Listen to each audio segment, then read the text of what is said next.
So, Is it recording? Okay. You okay? All good? Recording? Yeah, no problem. All good. Warren is still with you guys? Yes. He is part-time. Yeah. Like we can talk about that later. You're interested. So yeah, and in the next few slides, I will be decomposing the title itself, kind of to concentrate on individual parts of this title and just to get a bit more understanding of what we mean by these terms. So let me start first by bosonic cat codes. Probably some of you are already familiar with this and worked with this. So by bosonic cat codes, we mean superposition of coherent states of light, of motion, of other type of vibrations. And there have been already many proposals and realizations of these bosonic cat codes in different setups and different experimental setups, let's say. And one of the very interesting kind of characteristics of these states is that is in the energy basis representation, the odd or even superposition of these coherent states will show either odd populations or even populations in their energy representation. So basically, what we will call Fock states, or what I will call Fock states, there will be only odd or even Fock states here.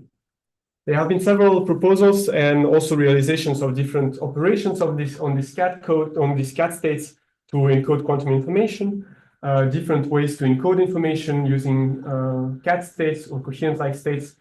So here you can see two logical block spheres encoding single logical qubits using these states.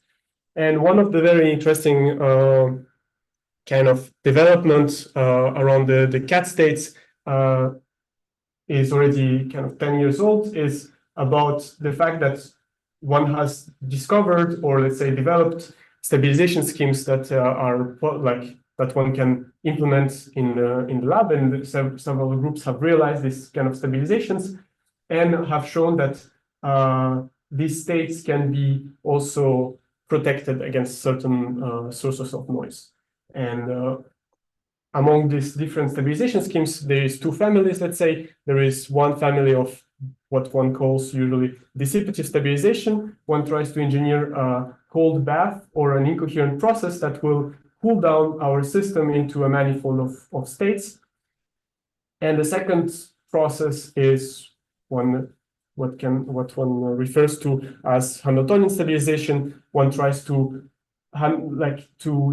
engineer a Hamiltonian whose ground states are our desired coherent-like states. And more recently, let's say from last year, there have been grown-up attention towards squeezed cat states. So these are not superposition of coherent states, but of squeezed coherent states. And why people started to be interested in this is that some groups have noticed that those states or certain stabilization processes allow for the correction for larger number of errors, or larger, not number, but let's say larger types of errors. The coherent-like cat states correct for boson dephasing, but people have noticed that squeezed cat states can also correct for photon loss and photon gain. And I will be coming back to this at the end of the presentation.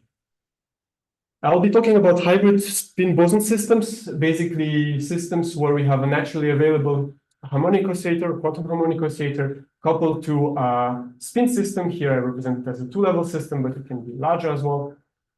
And these are typical for instance, microwave cavities, trapped ion systems, circuit QED, and recently we have seen as well some development around the acoustic wave resonators with some groups, for instance, Yu and Shu's group in ETH Zurich, that also showed cat states in the vibrations of these bulk acoustic resonators. And in the title, I've had nonlinear reservoir engineering, but before talking about the nonlinear part, let me just kind of recap a bit of what is reservoir engineering as such, as it was formalized in '96 by Puerto, Sirac, and Soler. So let's imagine a general spin boson Hamiltonian of this sort. So we have a bosonic operator K and coupled to a spin system with this raising operator sigma plus.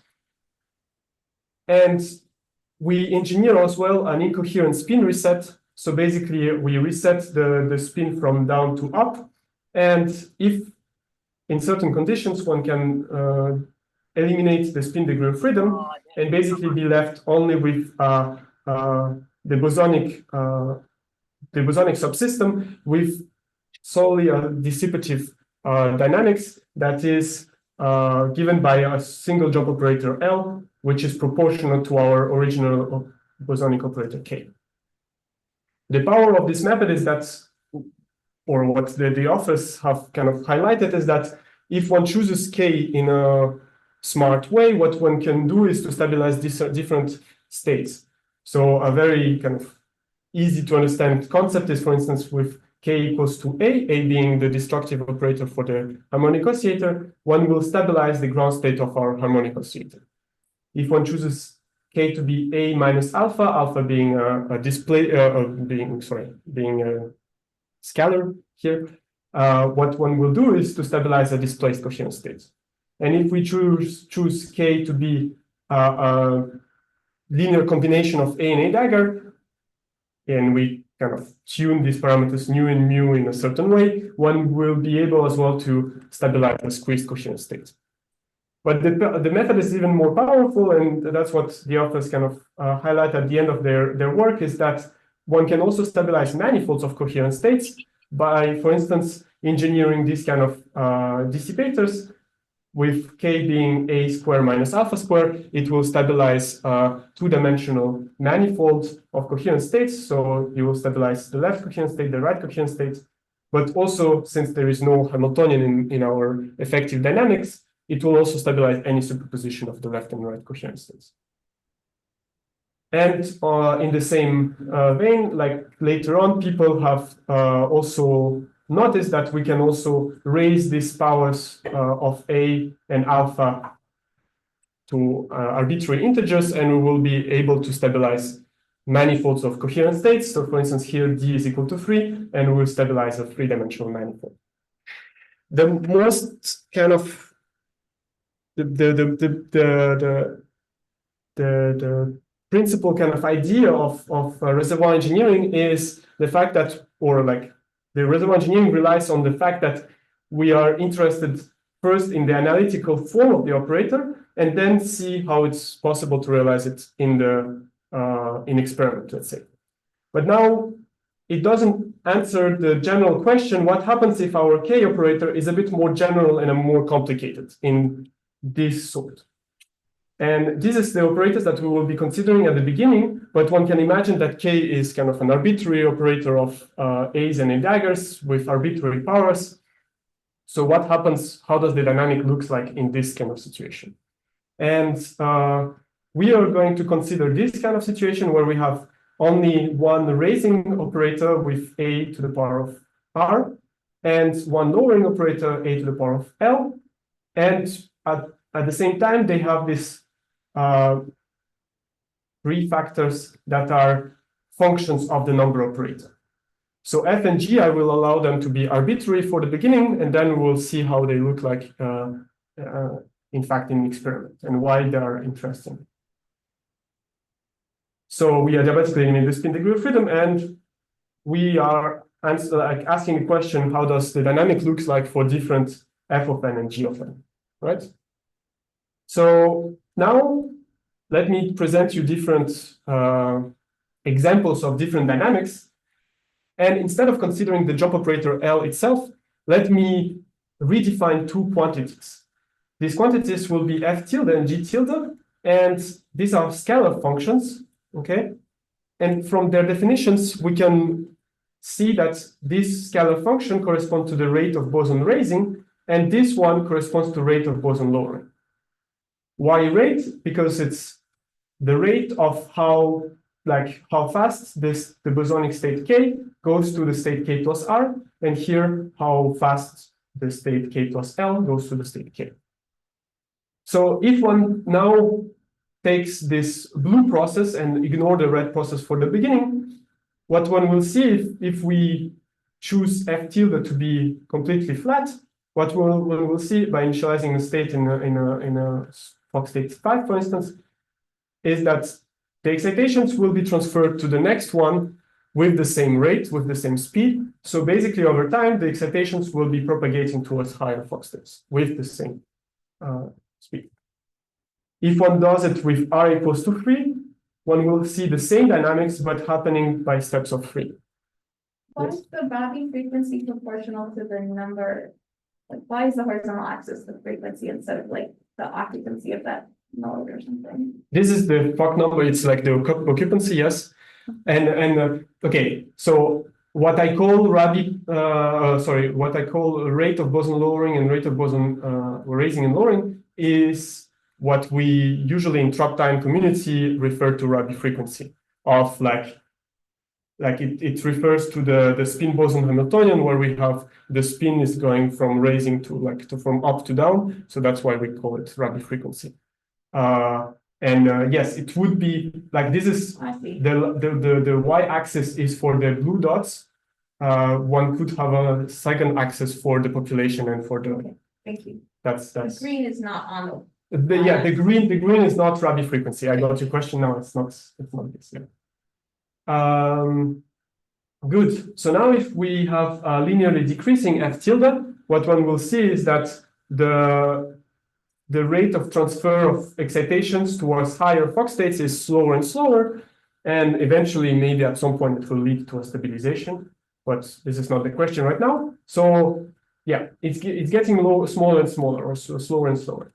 And if one does the same, but for the red process, the same dynamics will happen, but in reverse. So basically we go here by steps of 3 in the reverse order, and here the dynamics is slower and slower for smaller Fock states.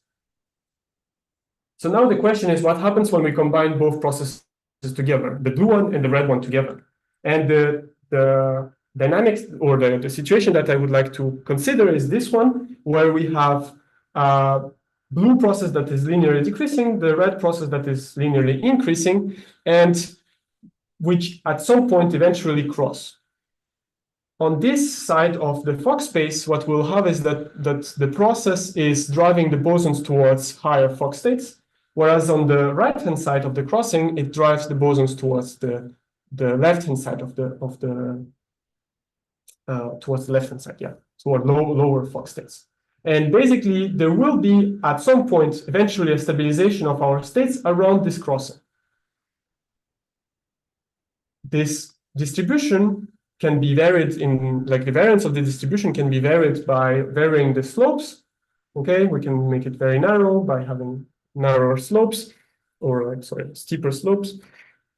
And but now the question is, like, let's say we see that potentially eventually we have a stabilization, but it doesn't mean that, like, it doesn't tell us anything about the number of stabilized states and then the dimension, the coherences, or anything like this. So we have to dig more into the analytics. And first, we look at the classical dynamics. So we consider again this situation here, and we look at the classical vector field in phase space, and we plot it for different orders R and L.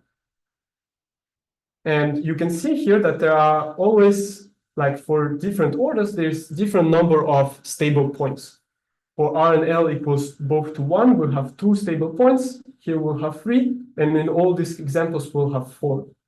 And you can already link the number of stable points to the orders. In some sense, we have, or like what this hints us towards is that we potentially have these steady states exhibiting a rotational symmetry around the origin of our phase space. Again, this is a classical picture, so we don't know anything about coherences between these different stable points. So for this, we'll have to go into quantum dynamics. And what we look at the beginning is at pure dark states. So we know that if we have a pure dark states, this dark state will be 0 eigenstates of our jump operator. We know our jump operator, how it looks like, so we can derive this recurrence relation between different bosons, boson populations themselves, right? So it's a recurrence relation, and this recurrence relation will set us a phase and amplitude equations for these dark states. Without entering into details of how to solve this, what we see is that the system indeed admits D pure dark states, and the D pure dark states for the example, for instance, R equals 1 and L equals 3 will be the following. So this is one of them, the second one, third one, and the fourth one.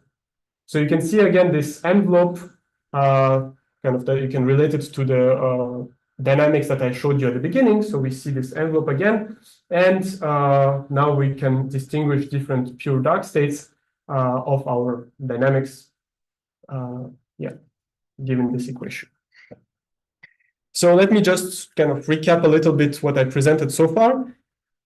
So this is what we call the nonlinear reservoir engineering paradigm, let's say, in the sense that we do not look at the operators themselves, but we look at competing processes within an operator. And these competing processes, that what we kind of highlighted in our work is that we have a one boson lowering or excitation lowering, one excitation raising processes. If their strength in the energy representation cross in a certain way, we will have stabilization of population, of excitation, of boson population. And what we have seen is that we will have a manifold of states, and the dimension of the manifold will be dependent on the orders of our processes. Yes? Can I just clarify? These sort of non-equilibrium steady states that it's going towards, are those the dark states you mean, or is that? Yes. Okay. Yes. Just wanted to make sure they were the same. Thank Yeah, yeah. So let's say if you don't have any noise processes in the system, your system will be driven towards this dark states. Yeah. But how do we know it's a pure state? It's a pure state from the analytics, but you could also like stabilize the state directly around the crossing, and you will see this exactly these states like this, for instance. You could see this would be a signature that you have a pure state, a superposition of these coherent like states. You could also verify the purity by measuring the boson population. There is methods to measure and to kind of measure the phase as well. If you're in the red, like you could stabilize as well the left or the right coherent states, let's say, and then it's not really coherent, it's nonlinear coherent states, but you would be able to kind of, there are methods to determine if you're in the left or the right. Okay, good. The stabilization is happening because of destructive interference in the system, and it's kind of intuitive to see it with this example R equals 1 and 3. In fact, if you just take this population, this dark state, the boson population of the dark state, and you apply this jump operator L, what you will see is that every one of these green Fock states will be experiencing a blue process that will move its population by one boson, but every one of them will also be experiencing a red process that will remove 3 bosons. And in fact, it happens for all of these green bars, and basically there will be a destructive interference happening exactly at these points. This destructive interference will also be something that I will be coming back to when we will talk about error correction in more detail. So we know now that we have stabilization of a manifold of a certain dimension. We know how to link the dimension to the orders of the processes. What about the shape of the states? And the shape of the states, I already kind of hinted at before that we can look at it. We can change the shape by changing the slope, but we can also change it by changing the height of this crossing point. And what we did is that we analyzed the shape of the states depending on these 3 parameters. And we can really go from these banana type shapes to a more squished state, going through as well the Poissonian-like state.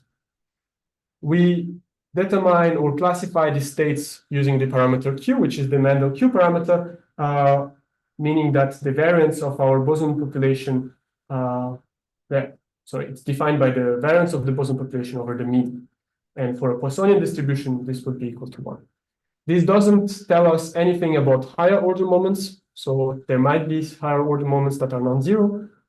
It's only about the first two moments of our distribution.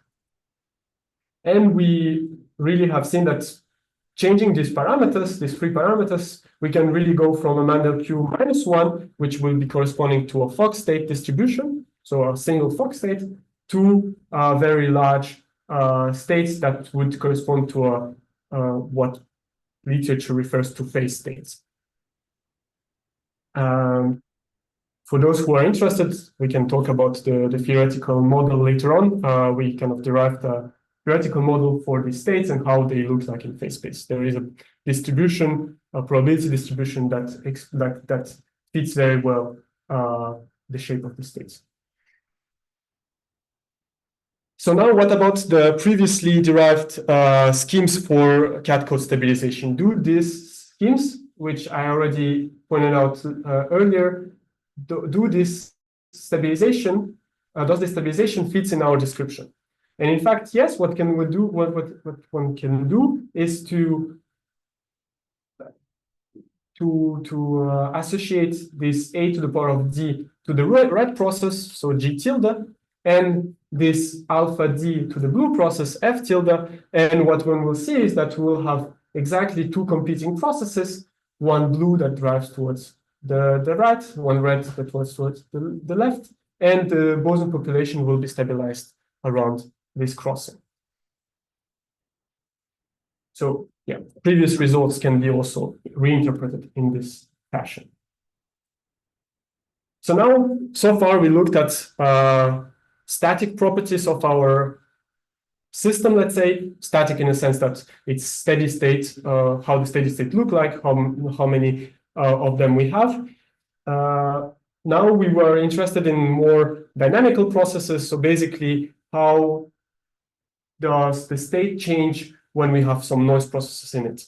And the first thing that we consider is this effective confinement rate, is basically if we take one of these states, perturb them by a little bit, let's say by displacing them, and looking how fast they come back to the original position during stabilization, we are interested in how fast this coming back happens. We derived the effective confinement rate formula, but I can also give you a kind of more intuitive interpretation of this. And again, we can look at it, we can study it through by studying it using the three parameters of that I mentioned previously. So if we reduce these angles, so basically making the two slope steeper and steeper, we will reach larger confinement rate.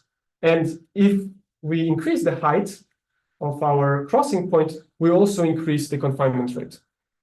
And basically, we could also imagine this as a ball in a potential well, which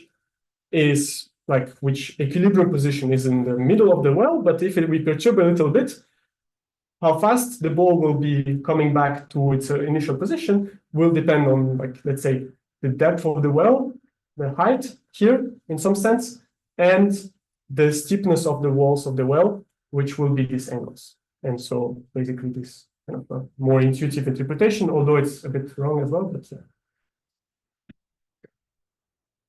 So the next kind of dynamical processes that we were interested in is quantum error correction. There are several errors that could occur in a bosonic system, such as dephasing, gain, loss, and quadrature errors. Some of them are interrelated, but anyways, we are interested if our system can correct for these errors. And we studied it for these RL models, for arbitrary R and L, using some symmetry arguments and some system decomposition methods.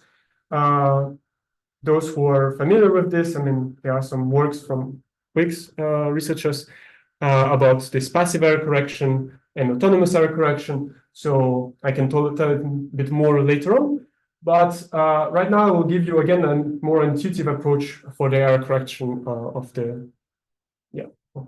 of the error correcting properties of our models.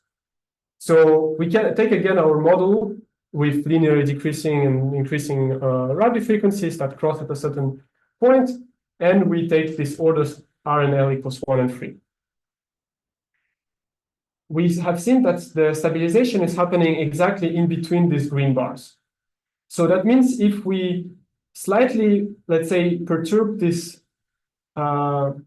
this distribution, the green distribution, and by not moving this population, but keeping the population at the same, or like the Fock state populations at the same position, but changing a bit the relative height of this green bars, or also changing the phase relationship between these Fock states.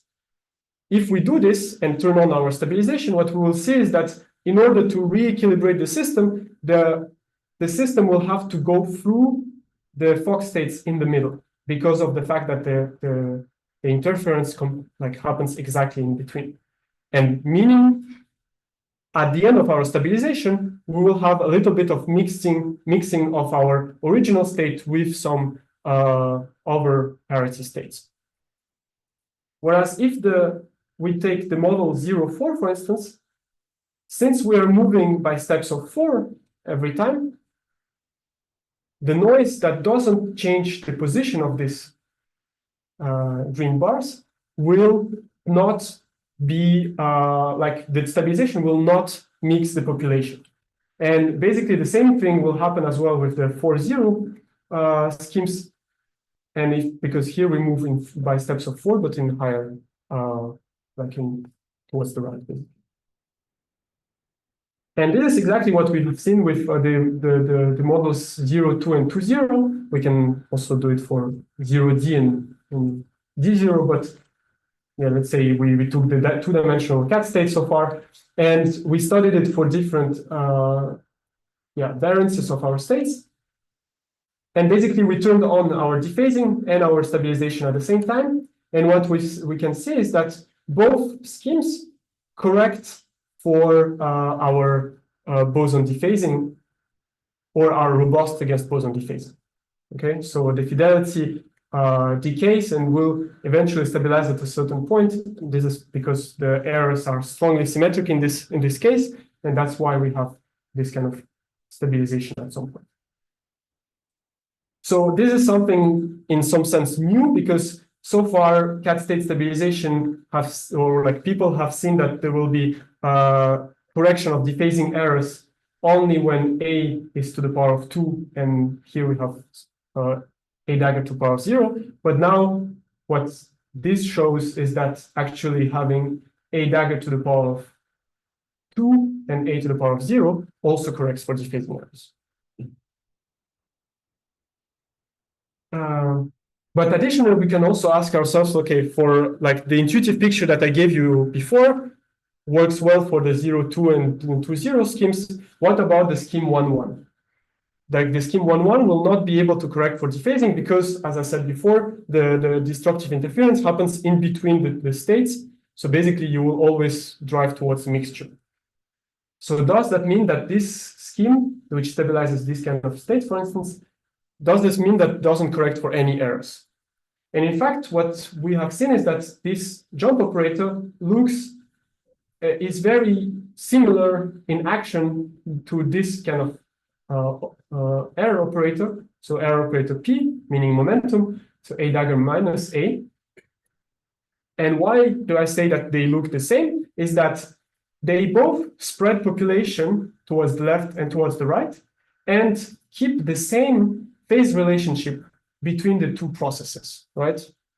So we could ask ourselves, does that mean that this error is corrected by this jump operator? And similarly, if we arrange our cat states vertically by having a plus sign here, does that mean that this kind of cat state will be corrected by Q error, would be correcting Q errors? And in fact, that's what we kind of simulated, let's say, and we have seen indeed that if we have a scheme that is 1, 1 with P errors as well in the system, we will see that actually a cat state that is not stabilized will be completely decaying towards a mixture, or let's say stabilized with a 0-2 scheme or 2-0 scheme. But with a 1-1 scheme, what one can see is that we can really have very good stabilization, and the stabilization can be even, or like error correction, let's say, autonomous error correction, and this error correcting process can be improved by improving, by changing the angles, the steepness of the curves. So yeah, so far that we've seen the dynamical processes, let's say, and the static processes of our systems. How do we realize them in practice? And in fact, this f function or f tilde function and g tilde functions relate to some nonlinearities in the system. And many of these systems that I presented so far have some intrinsic nonlinearities in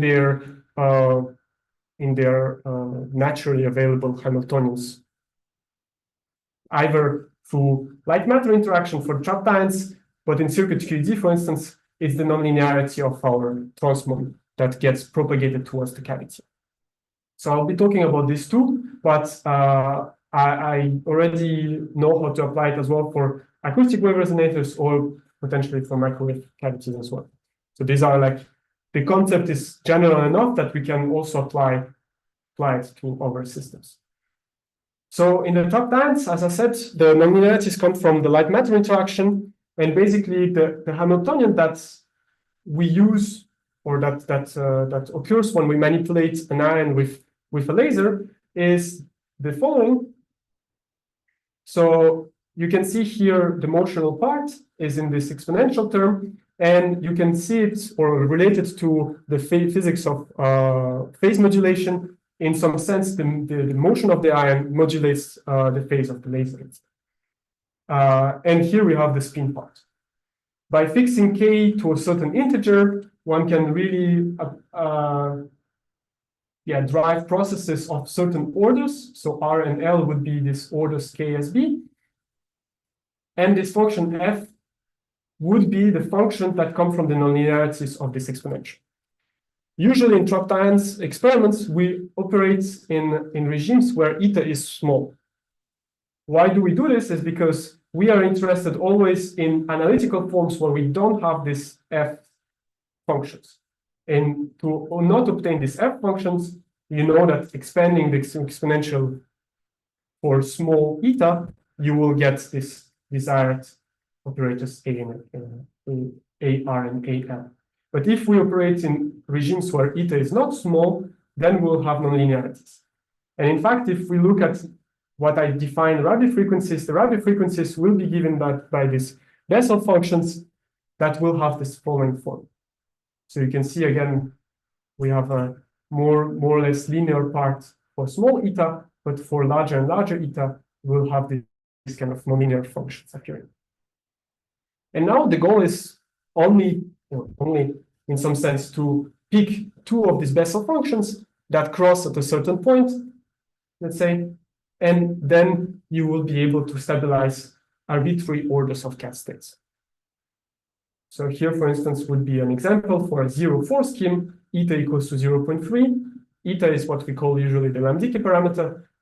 These are kind of very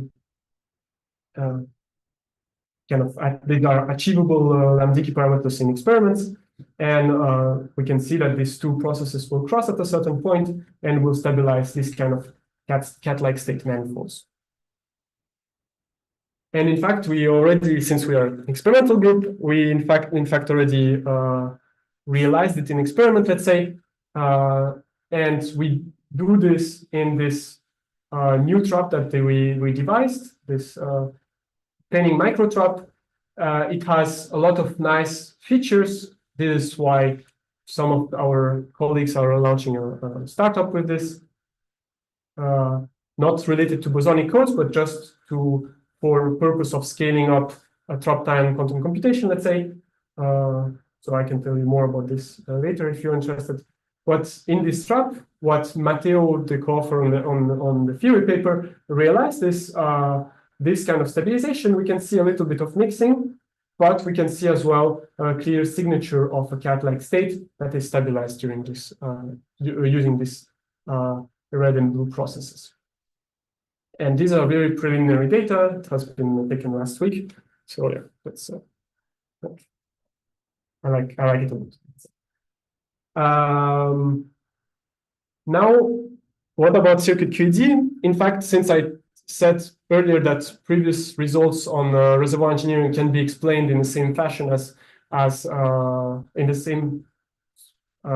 the nonlinear reservoir engineering paradigm that we propose, we kind of looked at different proposals that that have been published in the last decade, let's say, and we can explain all of these stabilization schemes.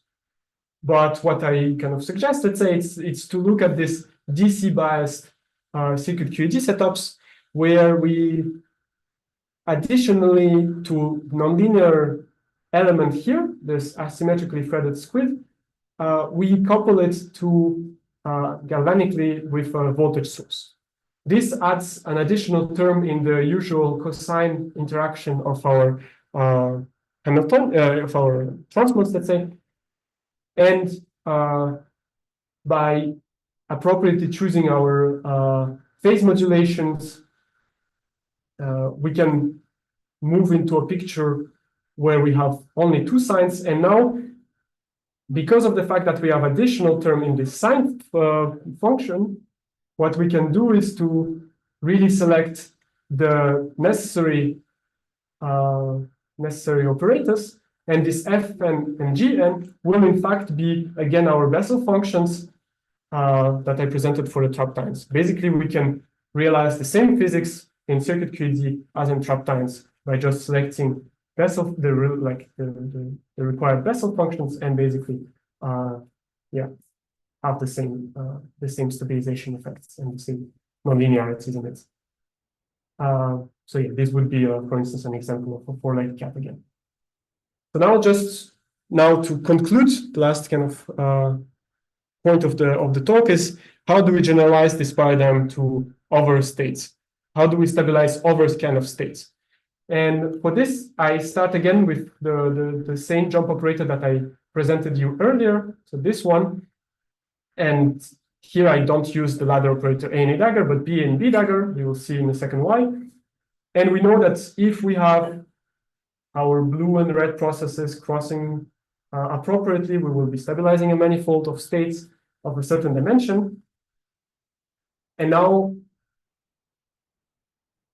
the kind of idea behind the generalization is that we can just have a unitary transformation linking our B ladder operator to our A ladder operator. Let's say the transformation could be a squeezing transformation or any other type of unitaries. This unitary will be also modifying our jump operator. The jump operator will be slightly different and more complicated with more raising and more lowering processes.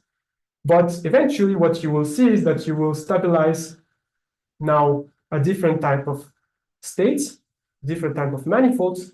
And this would be, for instance, a squeezed version of our coherent, nonlinear, like let's say, coherent like cascades. And now the question is, let's say, how do we know the corrective processes or like the corrective properties of our jump operator L?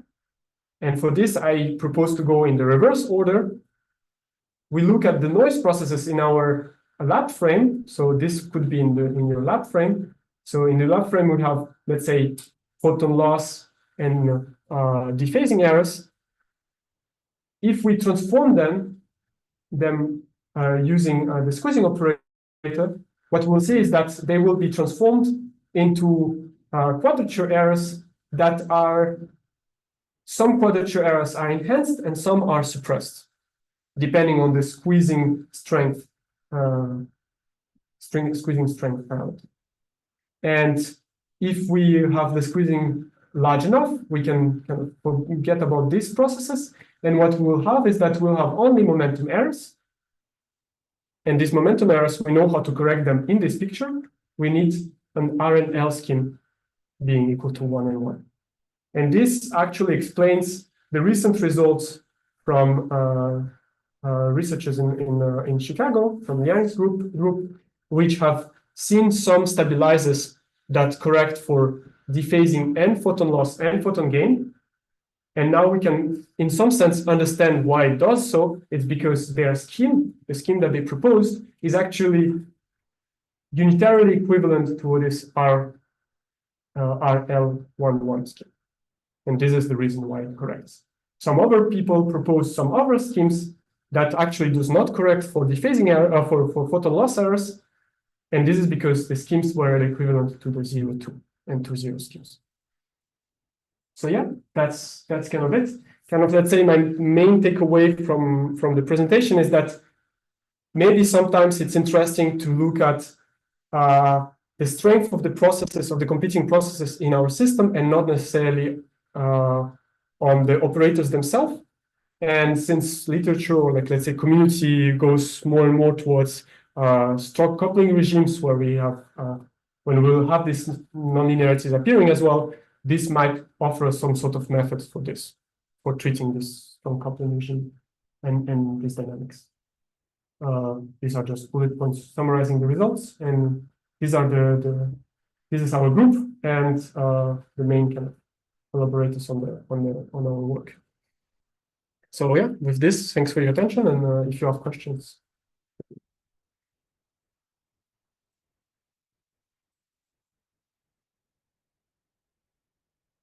Can you see your bullet point slide? Yeah, sorry. Thanks.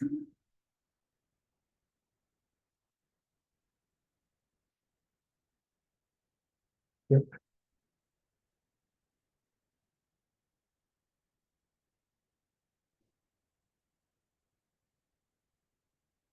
I'm not as familiar with boson states. So the one thing that I didn't quite understand is what is the role of the nonlinearity? Is it a thing that you are adding in your jump operators, or is it a thing that you're dealing with in your Hamiltonian that's intrinsic? Both, let's say. So at the beginning, I added the nonlinearities as a feature, let's say, and I'm asking the question, how does, in presence of nonlinearities, the dynamics change, and how the dynamics look like?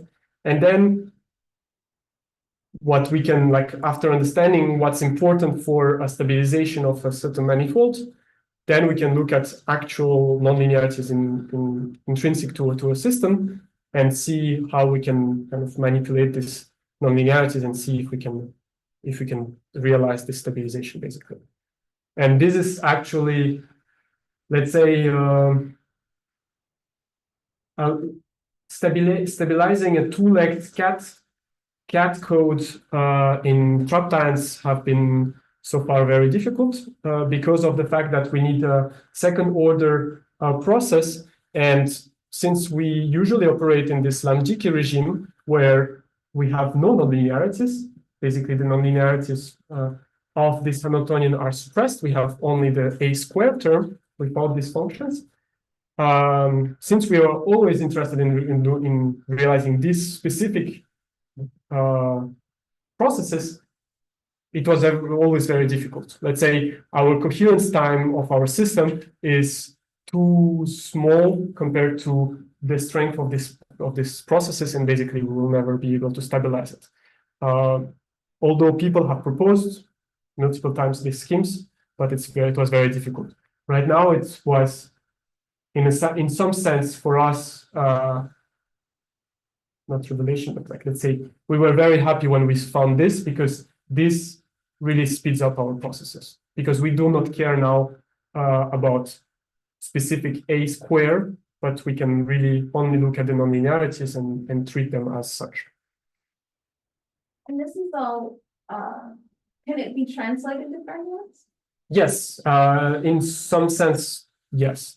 I have already an idea how to do spin squeezing instead of, I mean, one could also ask ourselves, is it really a fermion? Because we will do like Holstein-Primakov transformations and stuff, and we will be kind of back to a boson-like system. But like, I'm thinking about this already, and I think it's possible as well to do this. the nonlinearities there is a bit more difficult to see what would be the nonlinearities. I guess it's mostly the uneven interaction of every one of the spin with the laser, because like the laser could have some sort of width, and like if you have many spins, they will experience a different kind of interaction a little bit. So that might be the nonlinearity. There could be also other processes. But yeah. So yeah. I thought the question was about like anti-commuting Anti-commuting. body system as opposed to just a large spin one half or spin and a half. In this case, I'm not sure. I don't know. I don't know if that was the question, but that might be. Yes. This is, I don't know. I might be. The whole thing is that now here we have.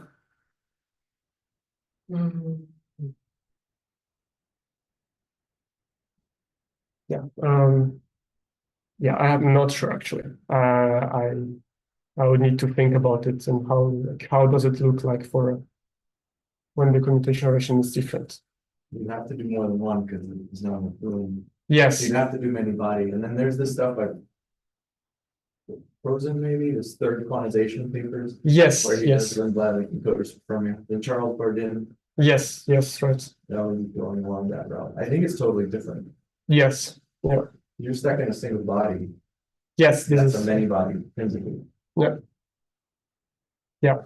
I think there could be also interesting many-body kind of applications for this in some sense. Also, again, like looking at the strength of the processes. I know that I mean I visited Yale last week, and they have started to see this. Show you. Yeah. Okay. They started to see this banana shape state as well in their systems, where they stabilize not dissipatively but Hamiltonian based. They have a Hamiltonian based stabilization of their states, and they saw that actually this banana shape can also, in some conditions, in some parameter regime, also enhance their corrective the corrective capability of the states, and we also started to think as well, again, in more phenomenological way, how do we can we move this concept towards Hamiltonian-based stabilization? And there, we would not be interested anymore in the crossing of the strengths, but more into like where does a different part of our Hamiltonian will have a vanishing gradient. And there again, we will be able to have a more intuitive picture of like, yeah, Hamiltonian-based stabilization, let's say. Yeah. The question in the chat. Yeah. Can we use your approach to stabilize gates? For example, gates acting on even or odd cat tails. Gates. Gates, stabilize gates. Yes. So the gates for these states are exactly the same as for the cat codes. One could do a kind of yeah. Okay, I can just show you maybe the slide. It's easier. It's in the supplementary slide.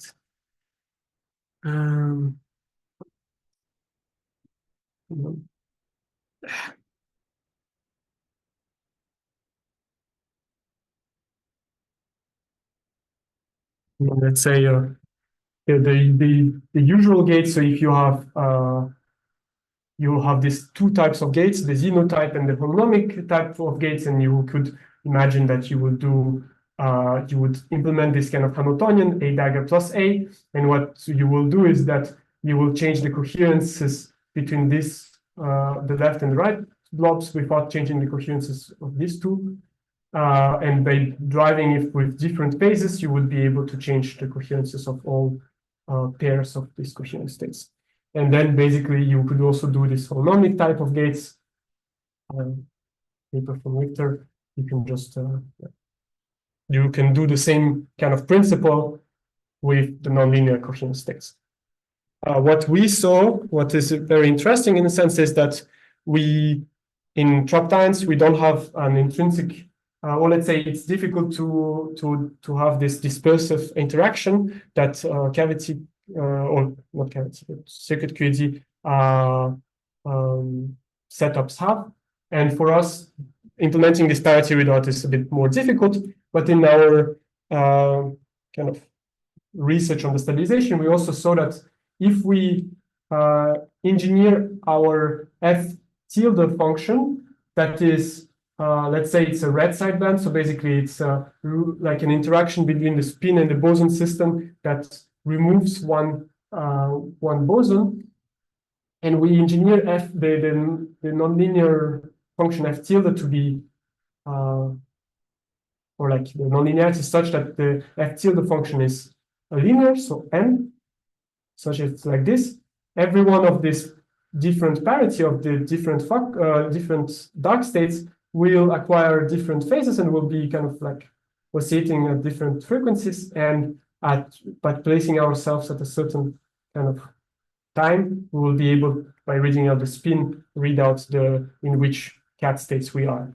And this is what also recently or last week Theo did, is basically preparing a cat state, driving this linear, like driving this sideband such that the nonlinearities form a strength of the radio frequencies that is linear over the boson population. And basically we will see that for an even cat, the probability of measuring new state up will be 0, but for an odd one, it will be 1.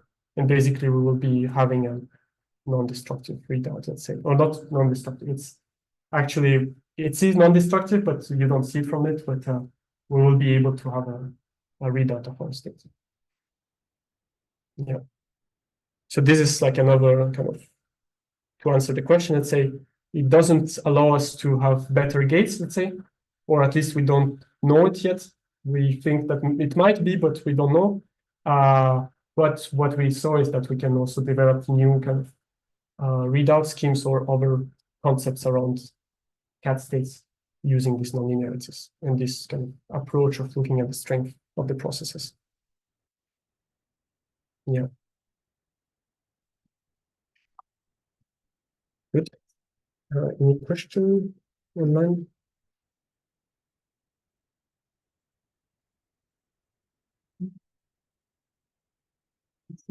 And if you don't hear.